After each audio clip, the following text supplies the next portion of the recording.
Look, y'all don't even understand why we smiling so hard, because we was able to get it set up. We was able to push the button. Hey, come on now. We want you babies to come on in here. First of all, how y'all doing? It's been a minute, my babies. It's been a minute. It's been a minute. Life been lifing. Life been lifing. Where we at, Daddy? What do you mean? Okay, yeah, I think it's enough babies in there. All right. Let's go get it. Come on. Well, thank you for tuning in. We just wanted to take a few minutes to address a couple of things that have taken place after the Club Shay Shay interview. Much love to Shannon Sharp. Yes. Good brother. Thank you for allowing Monique to come on the platform, be a listening ear, continue success on what it is that you're doing. Thank you for being a real one. Yeah, baby. Thank you. Thank you. We wanted to address first and foremost our brother, D.L. Hughley. And we are firm believers on what is right and what is wrong. Yes. So we got to start off by saying there was an inaccuracy as it regards Monique saying that there was a cease and desist that was given to DL to shut it down. Mm-hmm. What had taken place, to be accurate, was after Monique spoke to Brother DL on that conversation, Brother DL said, what? Well, after we spoke on that conversation, when we hung up that phone, the last thing he said was, it is what it is. And I said, DL, then we're going to have to get our attorney involved. That's the last thing me and D.L. Hughley said on that conversation. And after having that conversation with Monique, we went and got our attorney involved, Attorney Anderson. At the time, there were some emails that were transferred back and forth between his side and our side, and it escalated to a point when we had our attorney on the email, whereby then finally DL said that he would scratch the interview. Yes. So it was inaccurate that a cease and desist had to be given. However, that was the next step, and that's what Monique remembered, because when I discussed it with her, we said that would be the next step. But to DL's credit, at that moment, when it had escalated, that's when he decided to shut it down.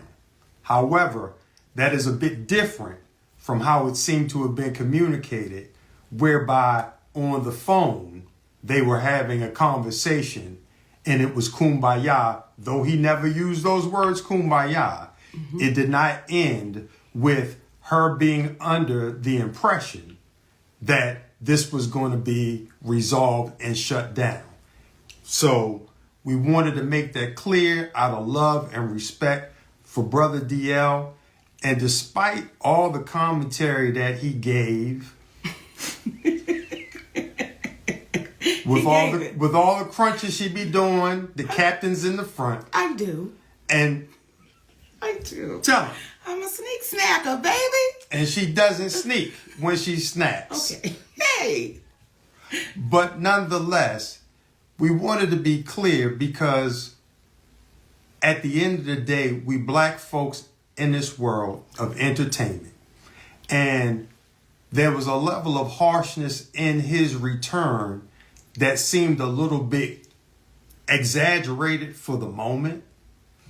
And we wanted to make it clear, and I think Monique can do it best when she speaks in reference to what she meant while talking about DL in the past. You know, when I watched DL say, she went after my wife, she went after my daughters, I want to really be clear who I went after so that there's no confusion here. When I was on stage, when I'm on stage and we are performers, we are performing to the audience in front of us. When I was on that stage and I said it must be hard to perform oral sex. But differently. Okay, on a coward. That had nothing to do with Mrs. Hughley. That insult was directed straight to you, DL. That had nothing to do with your wife. That was straight to you. So it felt like you were trying to pass it off as if I was going after your wife. When it comes to your daughter, to the baby that you did a post about, you did an interview about, I didn't do that interview. I simply reposted what you said. So when you say, Monique, you went after my daughter, that's untrue, DL. I posted what you said. And then when you said when you were really going for it with your shades on, and you said, Monique said, I stood by and watched my daughter be raped.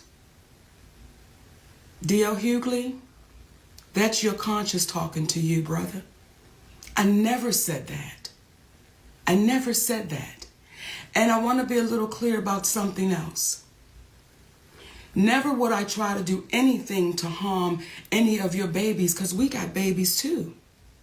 So never would I try to do anything to harm your children. However, what I was saying to your daughter and to the other daughters out there, I know what it's like for your daddy to know you've been touched and he not protect you, because my daddy did the same thing. That's what that whole point was. But I was showing why I would call you a coward, brother.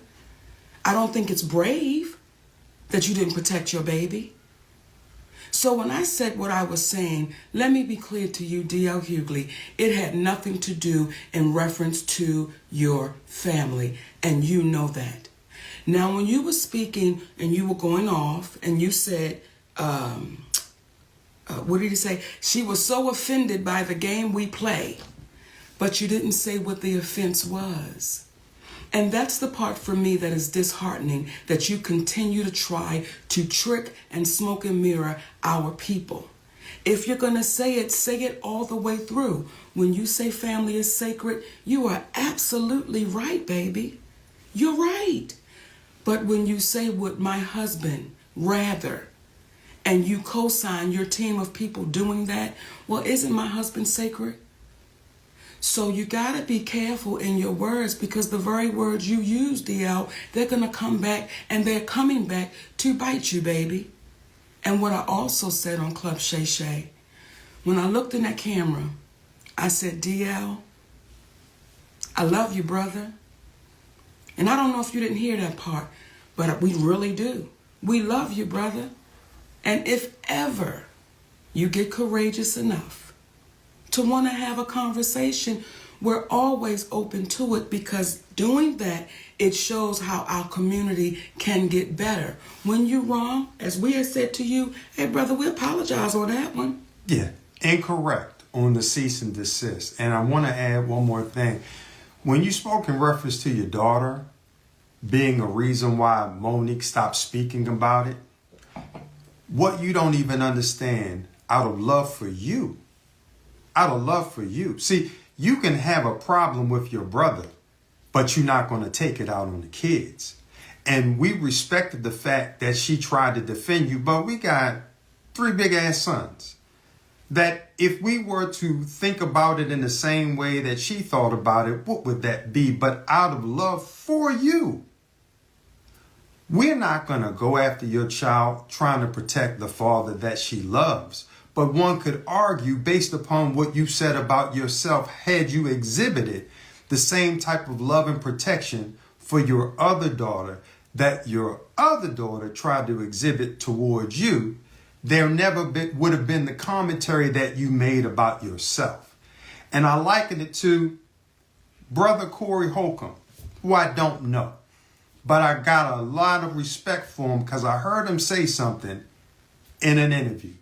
He spoke about how Earthquake's son had came to one of his shows, and the young man was hesitant about introducing himself or reintroducing himself because of the rift between his father and himself. And Brother Corey was like, come on, man, no, you come over here and I'm going to give you love, because that was between your father and I. And it made him reconsider the whole thing and reach back out to an old friend. In my humble opinion, that's what real men do. We come from the old school. We not going to have no problem with your children because we love them. and we love you, and we want y'all to win. Not at the expense of the community, though, being demeaned in order to get followers. But from the standpoint of if we come together, we're going to win just by default. So at the end of the day, when you get to talking about how Monique is not loved and this, that, and the other, that's your perception. But what I'll say is it is due to the love that we have that we're able to love those that say things that could be construed as hurtful, but we understand that the old saying of hurt people. So we don't take what you say personally, brother. And again, it's nothing but love. In addition to the fact, I'm Q Sci-Fi. Just like you, except I've been in about 29 going on 30 years. I'm not going to argue with you, frat. Ain't nothing but love. So we wanted to extend that to you and let you know what it is. And again, if you ever want to speak, let's have a real conversation. But people needed to know where the confrontation on stage began. And it was from that day. It was from that day. And once you own that day, DL, guess what, baby? We'll be good. Now, talking about we're gonna be good. Talking about we gonna be good and talking about taking ownership. I want to talk to my babies at the Breakfast Club. The Breakfast Club. I want to talk to my babies at the Breakfast Club. Listen, oftentimes people don't know what a genuine apology will do. They don't even understand. It allows us to say, we accept that apology and we move forward because today, y'all own that. Today, Charlemagne, today, Envy, y'all own that. And I want to speak to my baby, Jess Hilarious. Come on. I want to speak to you, little sister. And let me speak to DJ and Leonard first.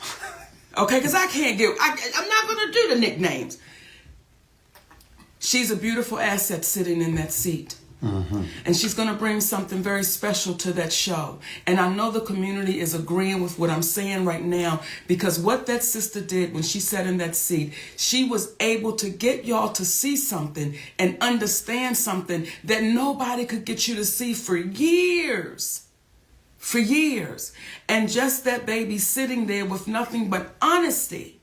And said, no, we got to deal with this, y'all. We got to deal with this, y'all. You don't understand what that baby's bringing to that show. Because what she's not going to be bringing is, let's knock down, drag them out. Right is right and wrong is wrong. And because you babies owned it and you apologize. We love you. And we loved you then. Not mad. And want y'all to win. That's all. That's all. So if we start pumping out that positivity into our community, if we start speaking about the greatness that we are and the greatness that we're doing, guess what's going to happen? Now, do we still have to bring some to the mat and ring the doorbell ding dong? Yes, we do. But we don't love them no less. Because at any given time, we could be brought to the mat. Ding dong. Well, we make it a point of not messing with people that's not messing with us. And we hope that today for you guys, the feeling that Charlemagne got, Brother Leonard received from the community by big upping him for apologizing. It's kind of like a movie we used to watch with the kids called Monsters, Inc., where they would go in, they would scare the people for power. But then they found out laughter created more power. Y'all have the power to heal. Use it. Use it to heal. Use it to help folks. Don't hurt folks. Because what happens is, one of the greatest gifts we can have is going in our community and getting the love from our people. Forget Hollywood, because it's weird. Getting the love from our people. So we are proud of you. And I'm emotional. about it because I'm happy that y'all got an opportunity to do that for yourselves. And we love y'all, brothers and sisters. And just hilarious, keep that going. Keep that going because you are a great addition. Because there were others that would have sat in that seat and would not have said a word. So, nothing but love and respect for y'all. And one last thing. Thank you, Charlamagne, for not calling a brother daddy. Okay. Hey. Thank you for not calling me daddy. You did the right thing and you didn't owe me an apology. It was Monique. So, we love y'all. You know, and we said before we came on that we was not going to be long. And we were just going to say, you know, what we needed to say.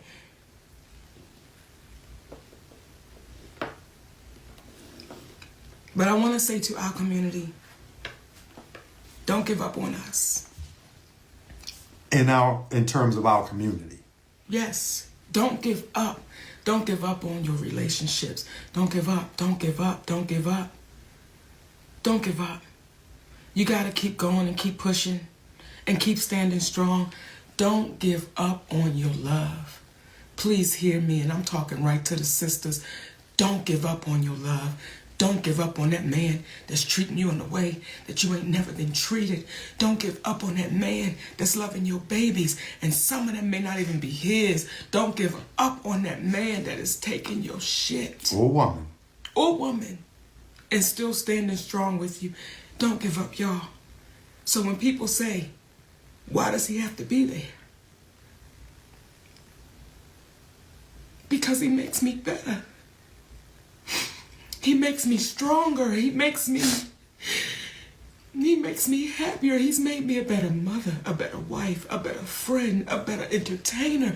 He makes me better. So listen, y'all, if y'all got somebody that is making you better, if y'all got somebody that's hanging in there with you when you know goddamn well you should have been dropped off, be unafraid to hold on to him. Be unafraid. Is it challenging to grow up? It's challenging. It is, especially when we've been taught some shit all of our lives and we've seen it. It can be challenging. That is why, D.L. Hughley, I have no hate in my heart for you, brother. When I see you walking through the airport with a support dog, I'm not making fun of you. I'm just saying, brother, if you have to have this. Why you going after the people like you do? Why? It ain't necessary. Be funny without all of that.